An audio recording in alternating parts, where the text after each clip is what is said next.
here, particularly in that regard. As you might imagine, Culture Night doesn't just happen. It's been supported and fostered by a number of public bodies, some of whom are in the room tonight. The Arts Council, the Tourist Board, the Belfast City Council, and the Purpose of Development, in particular deserves our thanks. But my motivation for this event originates in the splendour of our City Hall, where a political row over which or whose culture was represented at Culture Night had the potential to derail, or at least very badly damage, this entire night. So in other words, this thing here didn't happen because of an argument about whose culture. Thankfully, sense prevailed and support for Culture Night was voted through, but it did get me thinking about the need to examine what a culture is, and whether or not political factions on this narrow strip of ground should use terms like our culture. And if we're determined to do so, what does it actually mean? While I've always taken a keen interest in the arts, I've spent most of my formative years on Gaelic football pitches up and down this island and across the US.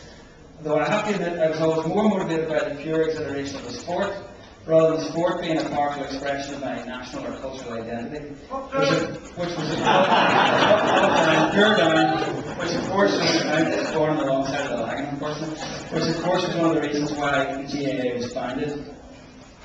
Nowadays, I'm more interested in physical regeneration of places, particularly Belfast, which is why I'm on the steering group, and how we can grow the Northern Ireland economy.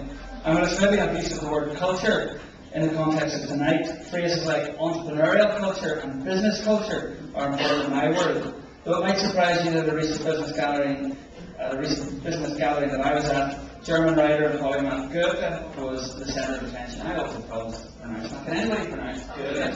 Goethe, thank you. The quotation that sticks with me from that by Goethe is, if we treat people as they are, we make them worse. If we treat people as they ought to be, we help them become what they are capable of becoming. While that has much potential value on a whole range of fronts, I think it comes close to how I would like to treat people in their approach to culture.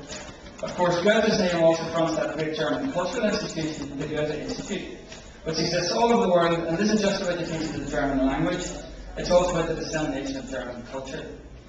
What would an all-Ireland equivalent of the Goethe Institute look like? What would it teach? Or indeed, what would it be called? Maybe some of the answers will emerge from our speakers tonight.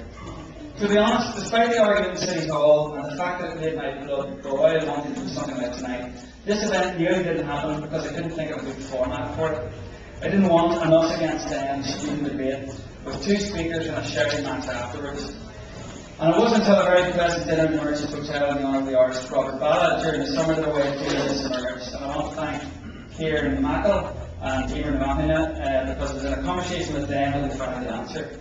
Less than 10 years ago, in architecture practice in Tokyo, working on the basis that architects and other good people speak too much, and I'm going to finish very soon, I promise, devised a way of presenting designs and ideas in a short, digestible format.